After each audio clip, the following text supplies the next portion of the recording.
BSTC 2023 अंतिम reverse counting शुरू हो चुकी है।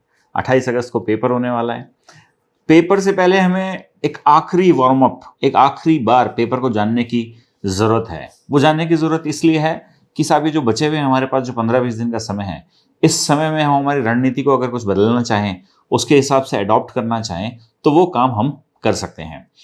बीएसटीसी में 2022 का जब पेपर दिया गया था तो उसमें 5,99,264 लोगों ने पेपर दिया था।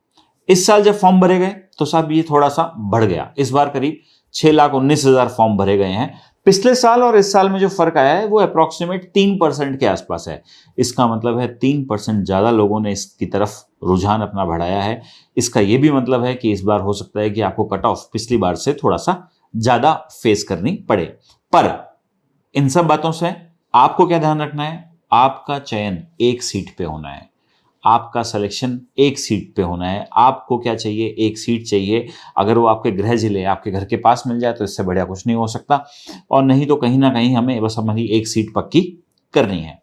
ये बात आपको बिल्कुल क्लियर होनी चाहिए। जब फॉर्म भरे गए तो सबसे ज्यादा फॉर्म भरे गए जयपुर से, 41,000 फॉर्म जयपुर से भरे गए हैं, और सबसे कम फॉर्म राजसमंद से भरे गए हैं। पर अगेन इस बात से हमें कोई फर्क नहीं पड़ता। क्यों नहीं फर्क पड़ता? क्योंकि हमें तो एक सीट चाहिए, कहीं पे भी मिलेगी, हमें तो गाड़ी में बैठना ही बैठना है। कुल मिला के 372 कॉलेजेस हैं राजस्थान में, जिसमें से 33 डाइट कार्यालय पे हैं और इसके अलावा निजी कॉलेजेस हैं। 25,650 सीटों के लिए हम कंपटीशन करने वाले हैं, जिनमें से 1,650 गवर्नमेंट सीटें हैं और 24,000 से ज्यादा सीटें प्राइवेट निजी कॉलेजेस में अवेलेबल है। अब सुने साहब बात, गवर्नमेंट कॉलेज मिलता है बहुत बढ़िया बात है, प्राइवेट कॉलेज मिलता है बहुत बढ़िया बात है, जो मिलता है हमें वो कॉलेज लेना ही लेना है। पर ये जो 3% लोग ज्यादा बढ़े हैं, इस कारण से क्या होगा?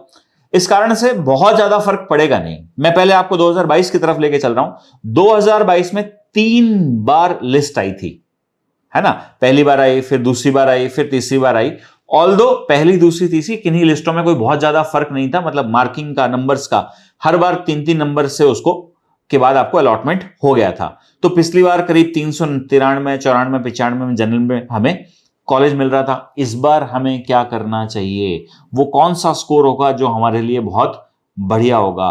तो साहब अगर आप जनरल से तैयारी कर रहे हैं तो आपको करीब 410 से 425 के आसपास आपको आपका टारगेट रखना चाहिए। अगर आप इस टारगेट में हैं तो अभी वो सेफ रहेंगे, आपको बहुत ज्यादा फर्क नहीं पड़ेगा। सेम वे अगर आप ओबीसी में हैं तो मैं ओबीसी में भी यही रिक्वेस्ट या सजेस्ट करूंगा कि आप इसी स्कोर के आसपास रहें। अब आप बोलोगे साहब आप स्कोर चेंज क्यों नहीं कर रहे हो? क्योंकि साहब ये जो मैं आपसे बातें कर रहा हूं ये हम पिछले साल के एनालिसिस के ऊपर कर रहे हैं, है ना? अब मैं आपको एक फेक कमिटमेंट कर दूं, फेक कमिटमेंट तो हम कर नहीं सकते हैं यहां पर, है ना? क्यों नहीं कर सकते हैं? क्योंकि मुझे तो यहां पर आकर कोई कोर्स तो बेचना नहीं है, ना तो मुझे कोई टेस्ट सीरीज बेचनी है कि मैं साहब इन्फॉर्मेशन के बीच में आपको बोलूंगा साहब अगर ये इतने नंबर लाने हैं तो हमारा ही कोर्स लो और फिर बाद में पछताओ। जरूरत ही नहीं है ना, हम तो फीस वाली पढ़ाई वैसे ही फ्री करा रहे ना। आओ ना, आराम से पढ़ो, हफ्ते में 2 टेस्ट आ रहे हैं, वहां टेस्ट दो, मैराथन्स लग रही है, लगातार क्लासें लग रही है, उसका पूरा फायदा उठाओ। तो मैं जो भी आपको बता रहा हूं वो हमारी टीम के एनालिसिस के बेस पे बता रहा हूं। सेफ स्कोर का मतलब ये नहीं है भाई कि लाडला की 425 आ गए भाई अब हम पेपर में आराम करेंगे। नेगेटिव मार्किंग है नहीं, हर एक क्वेश्चन के 3 नंबर मिलने वाले हैं, तो हमें हमारे स्कोर को मैक्सिमम करने की तरफ ही ध्यान देना है। सबसे महत्वपूर्ण बात ध्यान रखिएगा, जब नेगेटिव मार्किंग नहीं है तो ऐसा ना करें कि आप जल्दबाजी के चक्कर में बहुत ज्यादा उल्टे पुल्टे कराएं। आपको अपनी स्ट्रेंथ पता है कि आप किस सेगमेंट में बढ़िया हैं, किस सेगमेंट में बढ़िया नहीं है। जिस सेगमेंट में आप बढ़िया हैं उसको ठीक तमीजदार समय दीजिए, अपनी वास्तविक शक्तियों को पहचानें और उसके बेस पे उस सेक्शन को अटेम्प्ट करें ताकि आपका स्कोर क्या हो सके? मैक्सिमम हो सके। अगर स्कोर मैक्सिमम होगा तो हम 100% कहीं ना कहीं तो पहुंच ही जाएंगे। तो रही 2023 की सेफ स्कोर की बात, तो भाई साहब जैसा मैंने आपको पहले भी बताया, जनरल में 410 से 425 के बीच में टारगेट कीजिएगा। ओबीसी में तो मैं आपको बोलूंगा कुछ 5-7 नंबर ऊपर नीचे किया जा सकता है। अगर आप एसटी एससी से कैटेगरी से पेपर दे रहे हैं तो 360 से 380 के बीच में टारगेट कीजिएगा। ध्यान रखिएगा क्योंकि ये जो लास्ट के 10-15 दिन है ना, ये बहुत डिसाइडिंग रोल प्ले कर रहे होते हैं। अपने टेस्ट खूब सारे देते रहिएगा, अपनी स्ट्रेंथ को डेवलप कीजिएगा, नया कुछ पढ़ने की जरूरत नहीं है, जो आता है उसको अच्छे से कर लीजिए। और जो सबसे महत्वपूर्ण बात यह है कि भाई साहब रिजल्ट में ना वेट नहीं करना पड़ता। पिछली बार मुश्किल से 1 महीने के अंदर रिजल्ट आ गया था। तो सेम कहानी इस बार भी होगी।